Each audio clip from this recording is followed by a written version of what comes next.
Hello everybody, welcome to the first ever Let's Chat.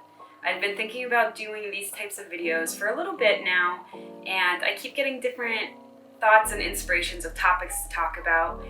But today, while I was journaling this morning, I really got a great idea. It's a beautiful message, and when it came out of my mouth, when I was doing my gratitude practice, I was like, wow, that's really cool. So in essence, this video is about allowing yourself to feel. And this is specifically really to people who are like, I don't cry. I don't let myself cry. I don't like to cry. I don't like to think about my emotions or let myself feel my emotions. But it's really just great for anyone who's on that journey of spirituality and awakening and is ready to kind of dig deeper and let yourself experience things that you need to experience to grow. You may be a crier and love crying, but this might give you another insight as to why it's so important to just allow yourself to feel your emotions that you're feeling. So to start, I want to go over something that's very mundane that happens in a lot of places in the world. So especially if you're in New England, you will understand this and know this very well. But anywhere that really has hot weather, heat waves, or temperatures above like 90 degrees and humidity, this will really resonate for you, and if not, just try to imagine yourself there. So for those of us who live in these areas, we know this situation very well. So when we are in a heat wave and it's above 90 degrees, maybe even above 100 degrees for weeks at a time, days at a time, however long it is, and it's very humid, we have these difficulties of enjoying being outside. It's hard to breathe, or it's just too warm. My hair gets frizzy and I just don't want to be outside. Whatever the reason is, most of us don't really enjoy being in really hot heat waves. And usually what I hear during these heat waves is, oh, we just need some rain. Everything is so dry, we just need some rain. And then eventually the rain does come, and it's usually in the form of a thunderstorm. We'll see the thunderstorm come in. Usually there's a bunch of thunder, some lightning, heavy downpour, and it kind of comes through really quickly and then moves throughout. And that's typically what happens at the end of a heat wave is we'll get these storms. And there's like this stillness, this calmness, this rejuvenation that happens after the storm. Everything that looked really dry and bony and thirsty now has that water. There's like this sense of rejuvenation that comes back. And then over the next couple of days, your plants start flowering a bit more, everything's standing up a bit taller, things are a little bit more green. And I think that this is a really great example of emotion. So what sparked this idea for me was that crying is essentially like the rain. And I wanted to tell the story of how the heat wave and the rain comes and kind of refreshes everything, because if you really think about it, crying and feeling your emotions and releasing it all does the same thing. So the heat wave, we can relate this to maybe some pain or discomfort, sadness, anger, depression, whatever emotion that you are experiencing. And a lot of times we don't enjoy being there. So in the same essence that we don't enjoy being in a heat wave, is the same that we don't enjoy being in a depressive state or an angry state or a sad state. You know, we don't like being in these states, but sometimes we reside there for a really long time thinking to ourselves, I don't want to be like this. I want change. I want to be happy. Why aren't I happy? That's the same as people saying, when is it going to rain? When is it going to rain? We need the rain. We need the relief. So the thunderstorm has all of this tension in it. It's got the lightning bolts that come and the loud booms and the heavy rain. And this is you experiencing your emotion. This is the allowance of your emotions to be and experiencing them and letting them flow through you. What really got me thinking was metaphorically, but also like kind of in the same notion, your tears are just like the rain. And when you let the tears come down and out, this means you're really truly feeling what you're experiencing, and you're not fighting it, and you're not putting another layer of unhappiness over this unhappy. In other words, you're not saying, I'm unhappy about being unhappy. This isn't fair. Why am I so unhappy? Instead, you're just allowing the unhappiness to reside and move through you. You're letting the tears come out. You're letting yourself feel. And in this essence, it's the same thing as the thunderstorm moving through. You're just letting the emotions come through and you're crying it out. Your tears are like the rain in the aspect that when you're crying, you're nourishing yourself. You're clearing out things that no longer serve you and creating more space. And the more space you create, the more love, light, energy can come in, the more positivity, the more abundance.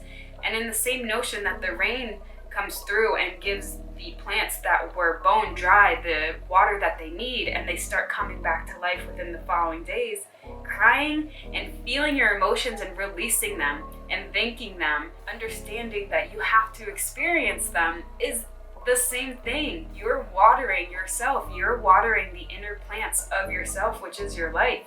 You're giving yourself the space.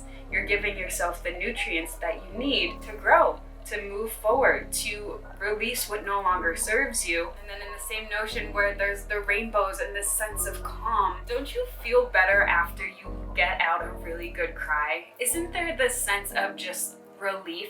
And then you might even have that rainbow where you get a blip of, wow, I really understand why this happened, or I forgive myself for experiencing this and not seeing that I was holding myself back. Feeling the emotions are just so important in your growth. You can't allow new, beautiful, abundant love in if you're harboring onto these old emotions. So you very well can be blocking the thunderstorm from coming through and not letting everything get the water that it needs. And we do this a lot. A lot of people will say, no, I don't want to feel. No, I don't want to experience the thunderstorm. I want to stay in this drought. You might think to yourself, well, that's crazy. Why would I ever choose that? But you do choose that subconsciously or consciously by saying, I don't want to cry. I don't want to feel. I don't want to face this. But in essence, you truly need to. That's how we rejuvenate ourselves. That's how we cleanse ourselves, is by allowing the emotions that are stuck in our bodies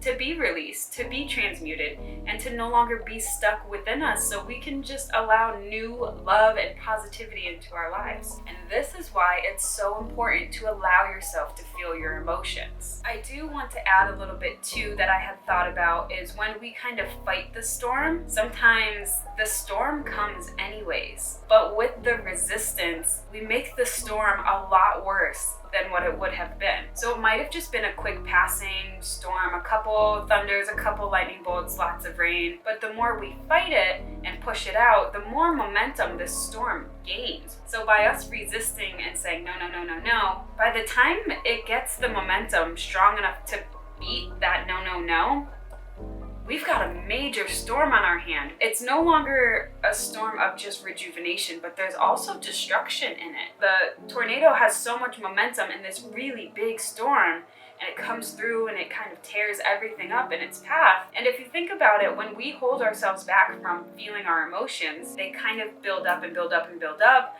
until we get to a point where a lot of us say we explode. And this can metaphorically be that tornado where you then do experience everything that you were holding back, but it's so much that it destroys everything around you. You might get into huge fights and ruin relationships. You might, heaven forbid, even break things. So my question to you is, would you rather that gentle thunderstorm that comes through with the rainbow at the end? Or do you want to experience the really heavy storm with the twister, with the destruction while you're experiencing the emotions? So this is why I'm saying don't fight it. Allow yourself to feel, because the more you fight it, it's going to come regardless. You're going to have to experience it regardless. But by pushing it off and pushing it off, you build the momentum of it to be so great that you now have this huge destructive storm that happened when you could have experienced it earlier and let the gentle storm come through and rejuvenate. I want you to remember one thing, that you are not the emotion. So humans, we have this tendency to label ourselves and to connect ourselves to our emotions. So we'll say like, I'm depressed, I am anxious, I am bipolar, I am angry. And we say these things and we take possession of them and we associate ourselves with the emotion, as opposed to realizing that the emotion is not us, rather it's just happening through our bodies. Instead of saying, I am sad, I am angry, I am depressed, say, I am experiencing sadness. I am experiencing anger. Whatever it is that you're feeling is not you. You are not this emotion. You are just experiencing it, and it will pass through. What I'm saying is allow your body, not you, your body, to physically experience the sadness, the anger, whatever it may be, without becoming attached to it. Without saying, well, this is me. Because it's happening in this body, it must be me. That's not true. So one analogy I thought of, and you can kind of keep this in mind, is your emotions are like shoes. So we have different types of emotions, and we have different types of shoes. So we have sandals, we have sneakers, we have boots, etc., like all different types of shoes. When you put on a pair of shoes, you don't say, well, I'm boots. Don't you see them on my feet? I'm clearly experiencing wearing boots, so I am boots. And yet when we experience emotions in the same way that we experience wearing shoes, we say that is us. So if I'm having a quote-unquote bad day, I say, well, this is me today. I'm angry. And we take ownership of it as if that's who we are, when in reality it's just an experience we're having, in the same notion of the experience we have when we put shoes on. So this was my first Let's Chat, and I'm really excited about it, and I think it's such a great topic to just learn the allowance of your emotions and learning to work with them instead of fighting them, and honoring them for what they are, and recognizing that you are more than an emotional experience, that you are more, and you can get through any and everything. The storm absolutely will pass. You just need to recognize that it is a storm and it is not you. I hope that some of these things resonated with you. Again, discern for yourself. My truths may not be your truths, and that's totally okay, but if anything does kind of shoot off a little light bulb for you, or you had an aha moment, sit with it and reflect on it, and I hope to see some integration of this in lives of others. I know for me, being able to see that my emotions are just happening and they're not me has made it so much easier to just get through the experience and see the beautiful rainbow on the other side of the storm. And as always, thank you so much for joining me, and do enjoy the rest of your day today.